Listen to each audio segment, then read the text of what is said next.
Corona ಮಹಾಮಾರಿ ನಾಶ ಆವಡಾಡ ಸರಕಾರದ ಸೂಚನೆಗಳು ಏತು ಮುಖ್ಯನ ನಮ್ಮ ಸಹಕಾರಲ ಅದೇ ಮುಖ್ಯ ಎಂಕದಾಲ ಆಪುಜಿ ಎಂಕದಾಲ ಬರ್ಪುಜಿ ಪನ್ಪುನ ಹಮ್ಮುನು ಬಿಮ್ಮುನು ಬುಡ್ದು ಸರಕಾರದ ಸೂಚನೆಯನ್ನು ಸರಿಯಾದ ಪಾಲನೆ ಮಲ್ತದು ಸಹಕಾರ ಕೊರಕ ಪಂಡದು ಹೊಸ ಕೊರಲ್ದ ಕೊರೋನಾ ಜಾಗೃತಿ ಅಭಿಯಾನಗೆ ಸ್ವರ ಸೇರಾದರು ಉಳ್ಳಾಲ ಬ್ಲಾಕ್ ಕಾಂಗ್ರೆಸ್ ಪ್ರಧಾನ ಕಾರ್ಯದರ್ಶಿಲು ಅಬ್ದುಲ್ ರೆಹಮಾನ್ ಕೊಡಿಜಾರ್. ಕೊರೋನಾ ಎಂಬ ಮಹಾಮಾರಿ ರೋಗವು ವಿಶ್ವದಾದ್ಯಂತ ಹರಡಿದ್ದು ಇಡೀ ವಿಶ್ವವನ್ನೇ ತಲ್ಲಣಗೊಳಿಸಿರುತ್ತದೆ.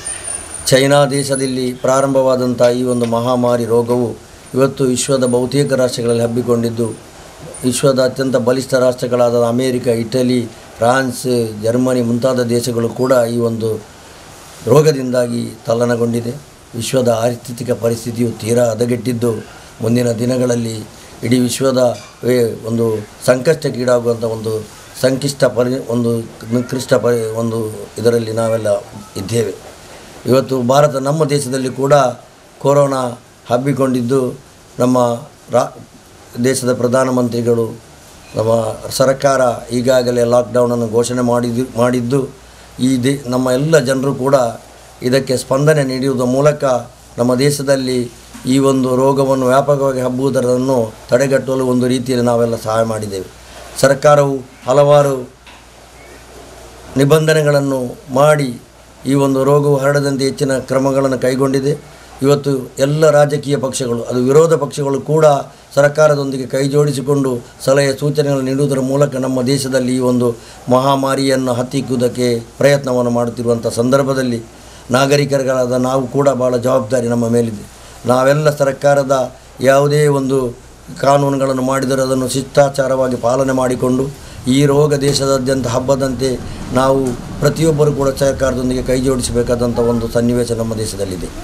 ನಮ್ಮ ದೇಶದ ಆರ್ಥಿಕ ಪರಿಸ್ಥಿತಿ ಮೊದಲೇ ಹದಗೆಟ್ಟಿದ್ದರೂ ಕೂಡ ಈಗ ಈ ಒಂದು ಕೊರೋನಾ ರೋಗದಿಂದಾಗಿ ಈಗಾಗಲೇ ಬಹಳಷ್ಟು ನಮ್ಮ ದೇಶದ ಆರ್ಥಿಕ ಪರಿಸ್ಥಿತಿ ಹದಗೆಟ್ಟಿದೆ.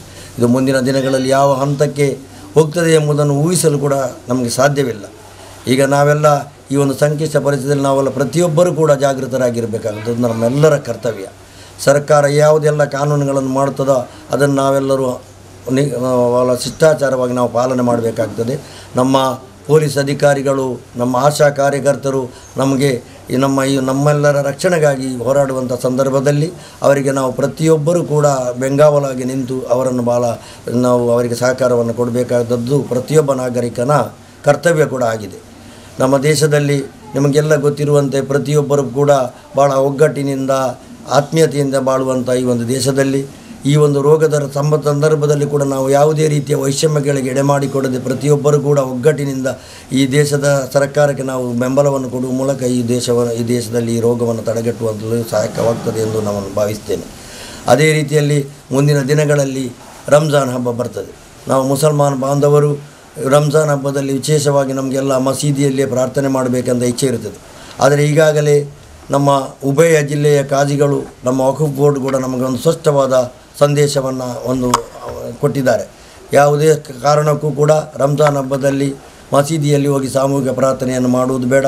ಎಲ್ಲರೂ ಕೂಡ ತಮ್ಮ ಮನೆಗಳಲ್ಲೇ ಪ್ರಾರ್ಥನೆ ಮಾಡಿ ಈ ದೇಶದಕ್ಕಾಗಿ ಮತ್ತು ನಮಗೆಲ್ಲರಿಗಾಗಿ ಪ್ರಾರ್ಥನೆ ಮಾಡಬೇಕಾಗಿ ಸೂಚನೆಯನ್ನು ಕೊಟ್ಟಿದ್ದಾರೆ. ಮಾತ್ರವಲ್ಲದೆ ಪ್ರವಾದಿ ಸಲ್ಲಲ್ಲಾಹು ಅಲೈಹಿ ವಸಲ್ಲಂ ತಮ್ಮವರು ಮೊದಲೇ ನಮಗೆ ತಿಳಿಸಿ ಹೇಳಿದ್ದಾರೆ, 1400 ವರ್ಷಗಳ ಹಿಂದೆ, ಯಾವುದೇ ಒಂದು ಪ್ರದೇಶದಲ್ಲಿ ಸಾಂಕ್ರಾಮಿಕ ರೋಗಗಳಿದ್ದರೆ ನಾವು ಆ ಪ್ರದೇಶಕ್ಕೆ ಹೋಗಬಾರದು, ಆ ಪ್ರದೇಶದಲ್ಲಿ ಅವರು ಕೂಡ ಇಲ್ಲಿಗೆ ಬರಬಾರದು ಎಂಬುದು ನಮಗೆ ಸ್ಪಷ್ಟ ಸಂದೇಶವನ್ನು ಕೊಟ್ಟಿದ್ದಾರೆ.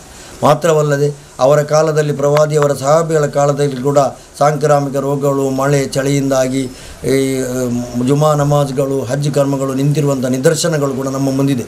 ಆದ್ದರಿಂದ ನಾವೆಲ್ಲ ಯಾವುದೂ ಕೂಡ ಆತಂಕಕ್ಕೊಳಗಾಗದೆ ಈ ಸಂದರ್ಭದಲ್ಲಿ ಸರ್ಕಾರದೊಂದಿಗೆ ಕೈ ಜೋಡಿಸಿಕೊಂಡು ಈ ಒಂದು ಪ್ರಾರ್ಥನೆಗಳನ್ನು ಮನೆಗಳಲ್ಲಿ ನಾವು ನಮ್ಮ ಕುಟುಂಬದವರೊಂದಿಗೆ ಮಾಡಿಕೊಂಡು ಯಾವುದೇ ಕಾರಣಕ್ಕೂ ಮಸೀದಿಗೆ ಹೋಗದೆ ಸರ್ಕಾರದೊಂದಿಗೆ ಸಹಕರಿಸುವುದು ನಮ್ಮೆಲ್ಲರ ಕರ್ತವ್ಯವಾಗಿದೆ.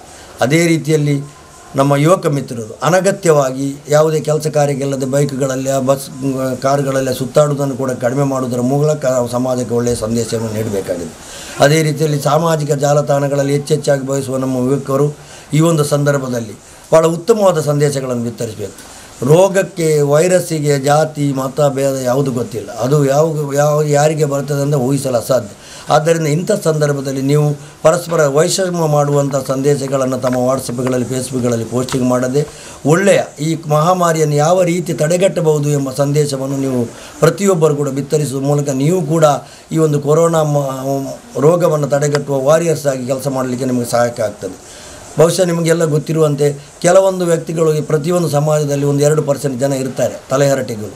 ಅವರ ಬಗ್ಗೆ ನಾವು ತಲೆ ಕೆಡಿಸಿಕೊಳ್ಳೋದು ಬೇಡ. ಅವರಿಗೆ ನೀವು ಒಳ್ಳೆಯ ಸಂದೇಶವನ್ನು ನೀವು ಕಳಿಸುವ ಮುಖಾಂತರ ಅವರ ಮನಪರಿವರ್ತನೆಗೆ ಮಾಡುವಂಥ ಕೆಲಸಗಳನ್ನು ನೀವು ವಾಟ್ಸಪ್ನಲ್ಲಿ ಸ್ಪಂದನೆ ಮಾಡಬೇಕಂದ್ರೆ ನಾನು ಕಳಕಳಿಯಲ್ಲಿ ನಿಮ್ಮಲ್ಲಿ ಎಲ್ಲ ನಮ್ಮ ಯುವಕ ಮಿತ್ರರಲ್ಲಿ ನಾನೊಂದು ಮನವಿಯನ್ನು ಮಾಡ್ತೇನೆ. ಯಾಕಂತ ಹೇಳಿದರೆ ಇವತ್ತು ವಾಟ್ಸಪ್ ಮತ್ತು ಫೇಸ್ಬುಕ್ಕು ಈ ಸಾಮಾಜಿಕ ಜಾಲತಾಣ ಭಾಳ ವ್ಯಾಪಕವಾಗಿ ಪರಿಸರ ಮತ್ತು ಎಲ್ಲರೂ ಅದನ್ನು ನೋಡ್ತಾ ಇರ್ತಾರೆ. ಆಗ ನಿಮ್ಮ ಮೂಲಕ ಇಂಥ ಸಂದೇಶಗಳು ಹೋದಾಗ ಜನರು ಕೂಡ ಜಾಗೃತರಾಗ್ತಾರೆ. ನಿಮ್ಮ ಮೂಲಕ ಒಳ್ಳೆಯ ಸಂದೇಶಗಳು ಹೋದಾಗ ಆ ಏನು ತಪ್ಪು ಕೆಲಸಗಳನ್ನು ಮಾಡ್ತಾರೆ ಅವ್ರಿಗೆ ಕೂಡ ಮನವರಿಕೆ ಆದ ಇದು ನಮ್ಮಂಥ ಯುವಕರು ಇಂಥ ಸಂದೇಶಗಳನ್ನು ಹಾಕ್ತಾರೆ, ಇನ್ನು ನಾವು ಹೀಗೆ ಮಾಡಬಾರದು ಎಂಬುದಾಗಿ. ಮತ್ತು ನಮ್ಮ ಮನೆಗೆ ಬರುವಂಥ ಆಶಾ ಕಾರ್ಯಕರ್ತರು ಅವರು ನಮ್ಮ ಗ್ರಾಮದವರೇ, ನಮ್ಮವೆಲ್ಲ ಗುರುತ ಪರಿಚಯದವರೇ.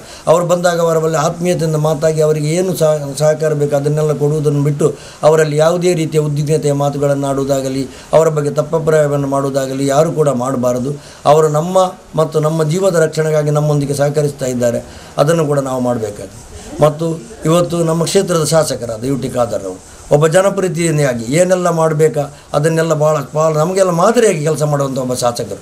ಅವರು ಈ ಒಂದು ಆರೋಗ್ಯ ಸಚಿವರಾಗಿ, ಉಸ್ತುವಾರಿ ಸಚಿವರಾಗಿ, ಆಹಾರ ಮತ್ತು ನಾಗರಿಕ ಪೂರೈಕೆ ಸಚಿವರಾಗಿ ಏನೆಲ್ಲ ಕೆಲಸ ಮಾಡೋ ಅನುಭವವನ್ನು ಸರ್ಕಾರದಿಂದ ಹಂಚಿಕೊಂಡು ಬಹಳಷ್ಟು ಸಲಹೆ ಸೂಚನೆಗಳನ್ನು ಸರ್ಕಾರಕ್ಕೆ ಕೊಡ್ತಾ ಇದ್ದಾರೆ. ಇದು ಕೂಡ ನಮಗೆ ಮಾದರಿ. ಅವರನ್ನು ನೀವು ನೋಡಿದರೆ ಅವರು ಈ ವಲಸೆ ಕಾರ್ಮಿಕರಿಂದ ಹಿಡಿದು ಮಧ್ಯಮ ವರ್ಗದ ವ್ಯಾಪಾರಿಗಳಿಂದ ಹಿಡಿದು ಪ್ರತಿಯೊಬ್ಬರ ಕಷ್ಟಗಳ ಬಗ್ಗೆ ಕೂಡ ಸ್ಪಂದನೆಯನ್ನು ಮಾಡಿದ್ದಾರೆ. ಈಗಾಗಲೇ BPL ಕಾರ್ಡ್ದಾರರಿಗೂ ಕೂಡ ರೇಷನ್ಗಳನ್ನು ಕೊಡಬೇಕು ಎಂಬುದಾಗಿ ಸರ್ಕಾರದ ಮುಂದೆ ಇಟ್ಟಿದ್ದಾರೆ. ಮತ್ತು ಅದೇ ರೀತಿಯಲ್ಲಿ ಮಧ್ಯಮ ವರ್ಗದವರು ಭಾಳಷ್ಟು ಜನ ಮಧ್ಯಮ ವರ್ಗದವರು ಡೈಲಿ ವ್ಯಾಪಾರ ಮಾಡಿಕೊಂಡು ಅವರ ಕುಟುಂಬವನ್ನು ಸಂಕರಿಸುವರು. ಅವರಿಗೆ APL ಆಗಿರ್ಬೋದು ಮತ್ತು ಅವರು ಕೂಡ ಭಾಳ ಸಂಕಷ್ಟದಲ್ಲಿದೆ. ಅವರಿಗೂ ಕೂಡ ಸ್ಪಂದಿಸುವಂಥ ಒಂದು ಕೆಲಸವನ್ನು ನೀವು ಎಲ್ಲ ಮಾಡಬೇಕಾಗಿದೆ.